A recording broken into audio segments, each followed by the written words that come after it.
Baik, Assalamualaikum warahmatullahi wabarakatuh. Perkenalkan, saya Prananda Adhika Santosa. Di sini saya akan mempresentasikan untuk jawaban ujian akhir semester mata kuliah Natural Language Processing. Nah, di sini untuk soalnya sendiri diminta untuk mencarikan jurnal internasional di tahun 2020 sampai dengan 2024 tentang tema Learning Analytic. Selanjutnya dilakukan review dan analisa menggunakan kalimat sendiri dari jurnal tersebut. Kemudian eh, dibuatkan untuk presentasinya dan diupload ke YouTube. Di sini saya sudah membuat untuk file Word-nya.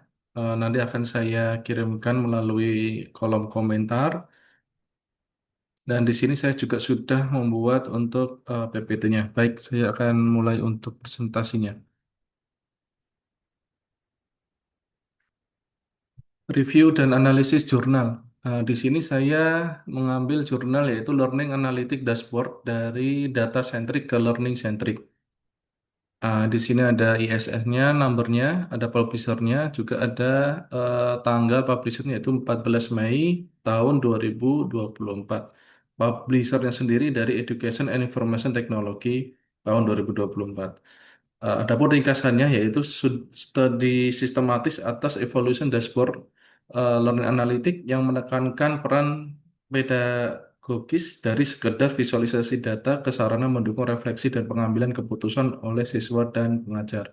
Pedagogis itu adalah cara pembelajaran eh, siswa atau pengajar. Pendahuluannya di sini perkembangan teknologi informasi telah membawa transformasi besar dalam dunia pendidikan. Salah satu inovasi penting adalah penerapan learning analytic yang memungkinkan institusi pendidikan untuk mengumpulkan, menganalisa, dan memanfaatkan data aktivitas belajar siswa. Salah satu wujud nyata learning analytic adalah learning analytic dashboard, yaitu tampilan visual data pembelajaran yang dapat diakses siswa, guru, dan manajer pendidikan.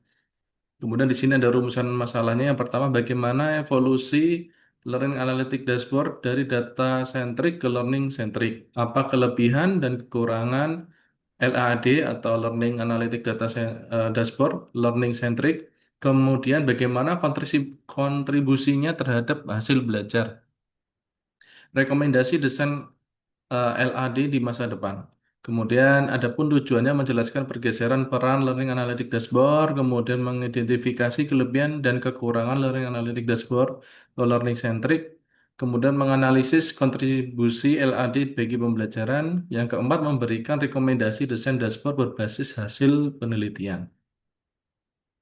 Kemudian ada pun manfaat penelitiannya. Yang pertama secara teoritis memberikan pemahaman tentang pentingnya perancangan dashboard pembelajaran yang memperhatikan aspek pedagogis. Yang kedua secara praktis memberikan rekomendasi bagi pengembang teknologi pendidikan untuk merancang LAD yang mendukung refleksi diri siswa.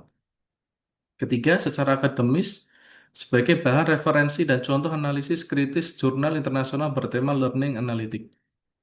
Tinjauan pustaka di sini ada Paulsen dan Lindsay tahun 2024 melakukan tinjauan sistematis terhadap penelitian tentang LAD. Awalnya Learning Analytics Dashboard ini hanya menampilkan data statistik seperti login, waktu belajar, dan hasil kuis. Namun dianggap kurang membantu karena tidak memberi panduan untuk perbaikan. Seiring dengan waktunya, pengembangan mulai menambahkan aspek pedagogis sehingga LAD modern membantu siswa memahami data, melakukan refleksi, menemukan area yang perlu diperbaiki, dan merancang strategi belajar. Dashboard kini juga dilengkapi konteks narasi dan rekomendasi untuk mendukung pembelajaran. Analisisnya di sini artikel ini melakukan tinjauan sistematis terhadap berbagai penelitian tentang LAD. Paulson dan Lindsay menunjukkan bahwa dashboard modern tidak lagi hanya menampilkan data numerik, tetapi juga mendukung pembelajaran melalui penyajian data yang kontekstual, mudah dipahami, dan relevan secara pedagogis. Analisis kelebihan. Yang pertama, artikel ini menegaskan adanya pergeseran paradigma penting dari data centric ke learning centric. Memberikan panduan praktis untuk desain dashboard dengan memperhatikan konteks pembelajaran dan kebutuhan pengguna. Untuk analisis kekurangan sendiri ada dua. Yang pertama, masih sedikit penelitian yang menyertakan evaluasi kuantitatif untuk membuktikan efektivitas dashboard terhadap hasil belajar.